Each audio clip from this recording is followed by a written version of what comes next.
자, 이제 준비는 끝났으니 드디어 명량해전 이야기를 해보도록 하겠습니다. 이순신 장군이 천재적이라고 말하는 것은 명량해전을 개별 수성전이 아니라 전투 전체를 수성전으로 만들었다는 데 있어요. 무슨 말이냐면 한국의 배는 수성을 위해서 설계된 독특한 전함이라고 제가 말씀드렸죠. 배들은 기본적으로 해전에서, 전근대해전에서는 배들이 각자 싸우죠. 어떤 포진, 어린진을 하든 하객진을 하든 일자진을 하든 어쨌든 전투가 시작되면 각각의 배들이 하나의 독립된 성이 돼서 기어 올라오는 적들을 상대하게 돼 있는 거예요. 개별 수성전이에요. 그런데 이순신 장군은 전투 전체를 하나의 단일한 수성전으로 만들었다는 점이 이순신 장군의 천재성이에요.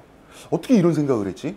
저 정말 놀랍거든요. 그러면 이 얘기를 한번 시작해 볼게요. 오전 6시에 먼저 이순신 장군은 역류를 맞는 선택을 해요. 역류를 맞아요. 역류를 맞는다는 것은 물살이 내 쪽으로 온다는 거죠. 물살이 내 쪽으로 온다는 것은 그 똑같은 물살 위에 떠 있는 적선들도 나를 향해서 온다는 뜻이 돼요. 아주 빠른 속도로. 여러분, 지상에서 수성을 할 때는 성은 가만히 있고 적들이 몰려오게 돼 있습니다. 굉장히 나쁜 상황 같죠? 하지만 유리하게 해석을 하면 적들은 죽기 위해서 몰려오죠. 왜? 우리는 화살도 쏘고 대포도 쏠 거니까. 산성방에서는 적이 알아서 몰려들어야 전과를 얻을 수 있어요. 이순신 장군께서는 이거를 처음부터 설계를 하신 겁니다. 자, 불과 13척의 함선을 본 일본군들은 흥분했죠. 드디어 오늘이 이순신을 찜쪄먹는 날이다. 미친 듯이 달려오기 시작을 하는 겁니다. 그러나 한 번 이순신을 잡기 위해서 울돌목이라고 하는 그 명량 해협, 좁은 해협 안으로 들어오게 되면 그때부터는 물살 때문에 자동적으로 떠밀려서 이순신을 향해서 올 수밖에 없는 겁니다. 그런데 이순신 장군께서는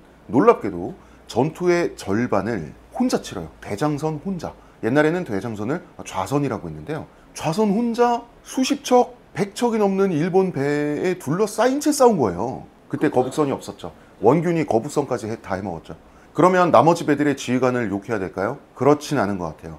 그때 이순신 밑에 있었던 나머지 12척의 배들을 지휘한 장교들을 보면은 그 사람들은 대체로 충성심도 강하고 이순신 장군을 존경하는 사람이었어요. 그런데 그들은 이순신 장군께서 혼자 싸우고 있는데 명령을 어기고 뒤로 물러나 있었어요. 이거를 보통 역사가들은 적의 군세가 너무너무 어마어마한 나머지, 왜냐하면 일본 해군 전력 전부였거든요. 너무 어마어마한 광경을 본 나머지 그 사람들도 공황 상태에 빠져서 감히 이순신 장군의 명령을 이행하지 못했다 라고 설명을 하는데, 그러기에는 충분히 용맹하고 애국심 있고 이순신 장군 존경하는 사람들이었어요. 그럼 왜 물러나 있었을까요? 제가 봤을 때는 그분들은 이 전투는 자살적인 전투다라고 생각하신 것 같아요. 아, 이순신 장군께서 조선의 마지막 수군 전력과 함께 여기서 그냥 산화하려고 하시는구나 라는 생각을 했던 게 틀림없어요. 나머지 12척의 판옥선 이나마 지키지 않으면 정말 조선은 끝난다, 어쩔 수 없다라고 해서 뒤로 물러나지 않았다면 나중에라도 이순신 장군의 명령을 들었을 리가 없는 거예요. 이순신은 김응함이 말 안 듣는 장수거든요. 저 녀석 목을 베어버릴까? 라는 생각도 했대요. 그렇지만 즉결 처분할 틈도 없어지니까 정밀하게 세운 작전을 또 즉석에서 혼자 바꿔요. 이것도 대단합니다. 일단 혼자서 적선 133척을 상대하기로 마음을 먹죠. 안시성 전투가 바다 위에서 벌어진 거예요. 그리고 명량 해협을 전투 장소로 선택한 이유가 또 천재적인 부분이 하나가 더 있는데, 일본은 이순신의 판옥선에 하도 당하다 보니까 아타케분의 기함에, 가장 큰 기함을 높이를 올려버려요. 가장 큰 기함 중에서도 더 높게 더 덩치가 크게 배를 만들어서 가져와 버립니다. 그러면 수성을 하려면 우리가 높이의 유리함을 가지고 있어야 되는데 이 높이에서 불리해져 버리면 수성에 애로사항이 생기죠. 그래서 명량 해협을 선택한 거예요. 왜냐하면 해협이 너무 좁기 때문에 커다란 배가 못 들어와요. 안택선이 못 들어옵니다.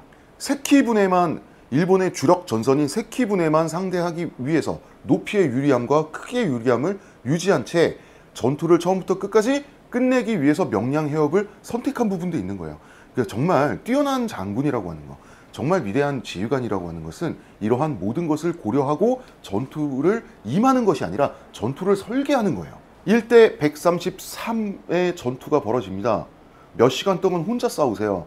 단 배 한 척으로. 이때 이순신 장군께서 어떠한 명령을 병사들에게 내렸는지가 난중일기에 기록되어 있습니다. 사적 진력, 힘이 닿을 때까지 쏘고 또 쏘아라 라고 하거든요. 일본군 입장에서는 공성전이 시작됐고요. 대장선 입장에서는 수성전이 시작이 된 이 상황, 일본군 전함들은 대장선에 다가가다가 대장군전에 격파가 되고요. 지자총통 얻어맞고요. 현자총통 얻어맞고요. 조란환이라는 게 있어요. 그리고 대장선에 가까이 붙으면 천자총통으로 한 번에 300발 이상 정도를 발사하는 일종의 산탄총, 산탄포예요. 조란, 이 세알이라고 하는 것은 돌 혹은 철로 되어 있는 천자총통이 한 번 발사될 때 300발 이상이 나가버리는 대량 살상 무기거든요. 그러니까 적 갑판, 적의 배 한 척의 갑판 위를 그냥 한 번에 쓸어버리는 거라고 생각하시면 돼요. 마침내 대장선에 왜적들이 낫을 걸고 왜군 병사들이 이제 성벽, 즉 배 벽을 기어 오르기 시작하면 활을 쏘고요. 석환이라고 해서 이 돌멩이를 집어던지고 그 다음에 승자 총통의 탄환에 맞아 죽게 되는 것이죠. 오전 내내 충무공은 적선 수십 척을 혼자서 격파를 하게 됩니다. 부하들에게 보여주는 거죠. 뒤로 물러나 있는 부하 지휘관들에게 보여주는 거예요. 이것이 해볼 만한 전투다라고 하는 것을 대장선 단 한 척으로 몇 시간 동안 증명을 한 거예요. 그리고 오전에서 오후로 넘어가는 시점에 깃발을 올려가지고 뒤에 물러나 있던 명령 불복종을 했던 아군 함선들을 다시 소집을 하게 됩니다. 3시간을 혼자 싸웠는데 소집할 시간은 많았어요. 결국 3시간을 혼자 싸우기로 결정을 하신 거죠. 즉석에서 작전을 틀어서 일부러 혼자 싸우셨다는 점을 우리는 분명히 알 수가 있는 거죠. 자, 이때쯤 물살이 바뀌는 시간이었던 거예요. 이제는 왜군들이 역류를 맡게 되고 우리가 순류를 타게 되는 거예요. 이것은 육지전으로 치면 산성의 포위를 적이 풀고 물러나는 것을 뜻하죠. 그러면 우리나라가 산성 전투를 2000년 동안 했을 때 어떤 식으로 주로 중국군을 물리쳤을까요? 산성의 포위를 풀고 중국군이 물러나면 어떻게 됩니까? 들어올 땐 마음대로지만 나갈 땐 아니죠. 성문은 그때 열리는 거예요. 병사들은 그때 쏟아져 나가서 물러나는 적의 뒤를 치고요. 병사들은 그때 쏟아져 나가서 물러나는 적의 뒤를 치게 돼 있는 겁니다. 이 상황이 명량해전에서도 그대로 적용되도록 이순신 장군은 시간까지도 설계를 하셨던 거죠.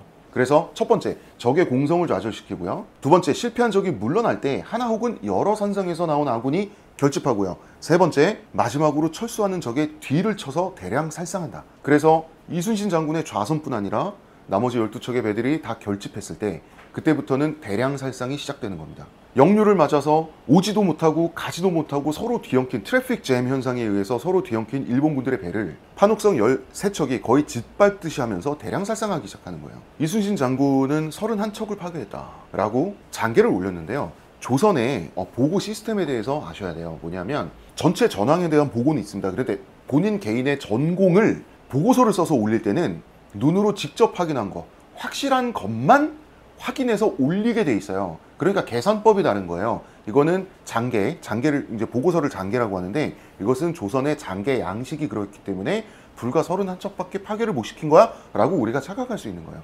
실제로 일본군 측 기록에 보면 병사의 절반 이상이 죽거나 다쳤다라고 있어요. 그리고 일본군에 억류돼 있다가 탈출한 조선군 병사의 증언도 있어요. 이때 그 조선군은 일본군 배에 타서 강제로 이렇게 그 노를 젓고 있었거든요. 운 좋게 살아 돌아온 거죠. 이 조선군 병사의 증언에 의하면 역시 일본군의 절반이 죽거나 다쳤다 그랬어요. 일본군 총사령관 도도 다카도라 같은 경우는 그 일본은 다이묘, 대형조가 있으면 밑에 그 일본 사극 보면 쭉 무릎 꿇고 양옆에 이렇게 이열로 도열해 있는 가신들이 있지 않습니까? 그때 뭐라 그랬냐면 내 가신의 절반 이상이 죽었다라고 했어요. 명량해전에서. 즉 일본군의 절반 이상을 그냥 꺾어버린 거예요. 한마디로 휩쓸어버린 거예요. 그런데 이거 뭐 이런 얘기 있잖아요. 133척이냐 일본군 전력이 당시에 333척이냐 333척이 총 전력이 맞고요.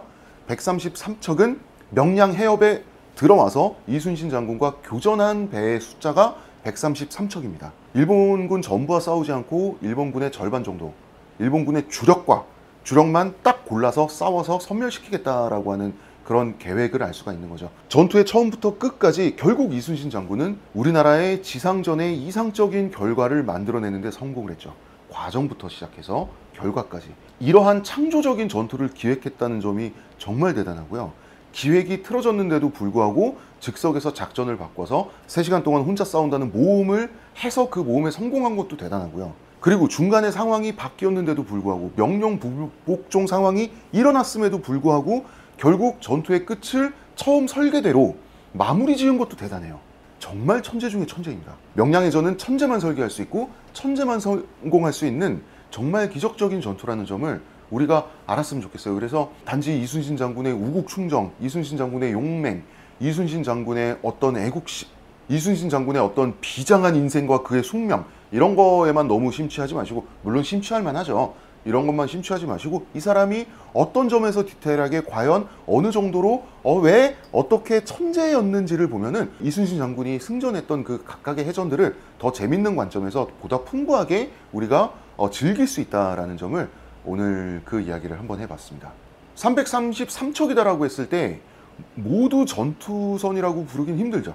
모두 전선이라고 부르긴 힘들죠. 하지만 그들의 주력 전선인 세키분에는 정말 많은 수, 3분의 2 이상 정도, 아마도 그 정도를 명량 해협 안에 이순신 장군은 끌어들이신 거죠. 일본군이 주력으로 쓰는 주력 전함은 세키분해인 거예요. 안택선은 주력 전함으로 쓰기에는 너무 커요. 그 중에 작은 건 고바야분해, 쾌속선이죠.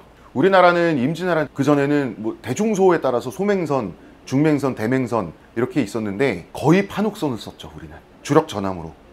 명량해전 얘기는 여기까지. 감사합니다, 여러분.